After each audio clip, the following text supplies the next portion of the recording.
Сәлеметсіздер ме балалар? Бүгін 89-шы сабақты өтетін боламыз.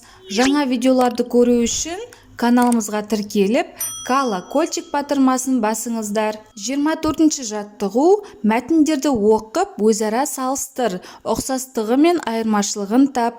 Өмірбаян. Мен Бауыржан Момышұлы 1910 жылдың 24 желтоқсанында Жамбыл облысының Жуалы ауданындағы Көлбастау мекенінде дүниеге келдім. Әкем ел арасында ағаш ұстасы және етікші, зергерлігімен танымал болған. Анам Рәзия дүниеден ерте өтіп, 3 жасымнан бастап қыз тумас әжемнің қолында өстім. 7 жылдық мектепті бітіргеннен кейін біраз уақыт мұғалім болдым. Кейін кезекті әскери міндетімді өтеп, запастағы командир атағын алдым. Туған ауылға қайтып оралған соң біраз жыл қаржы мекемесінде қызмет істедім. 1941 жылы Ұлы Отан соғысы басталысымен даңқты генерал-майор Панфиловтың басшылығымен құрылған дивизияға қабылданып, соғысқа аттандым. Құлын мінген бала.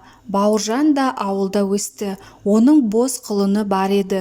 Бос құлын Бауыржанның қасынан қалмайтын. Ол құлынның үстіне секіріп мініп, шаба жөнелетін.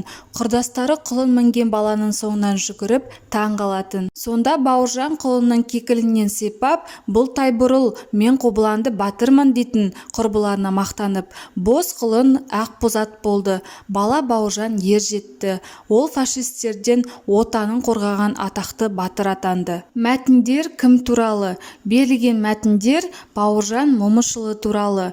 Қай мәтін бірінші жақта айтылған? Алғашқы мәтін бірінші жақта айтылған. Мәтіндердегі түсініксіз сөздерді теріп жаз, мағынасын сөздіктен біліп ал. Запастағы командир.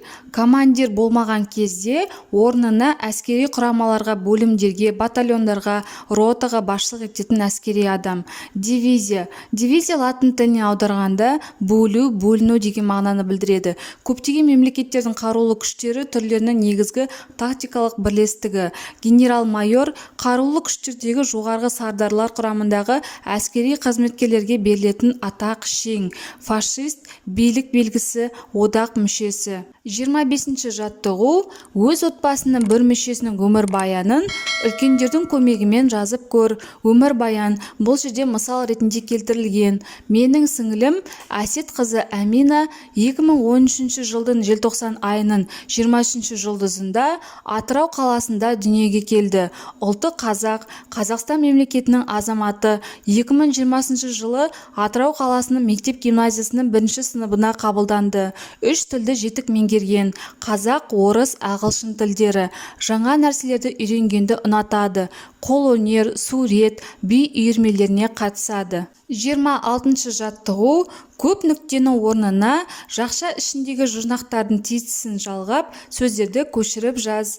Біздерге ұсақ, жаңа, оң, ірі, көктем, шеге сөздері берілген. Ендеше осы сөздерге жұрнақтар жалғайық. Ұсақта, жаңала, оңда, іріле, көркемде, шегеле деген сөздер құрастыруға болады. Шығармашылық үзіліс. 27-ші жаттығу: керісінше жұмбақ. Сөз жұмбаққа сұрақтар құрастыр. Ол үшін оқулық соңында берілген түсіндірме сөздікті басшылыққа ал. Бұл жерде біздерге жауаптары белгілі. Сабын, тырма, көркем, ақын сөздері шығу керек. Енді осы сөздерге қандай сұрақ қоюға болады екен, соны ойластырып көрейік. Қандай құралмен қол жууға болады? Сабын. Алматының табиғаты қандай? Көркем. Өлең шығаратын адамды кім деп атаймыз? Ақын. Қандай құралмен шөп жинайды және топырақты ұсақтайды? Тырма.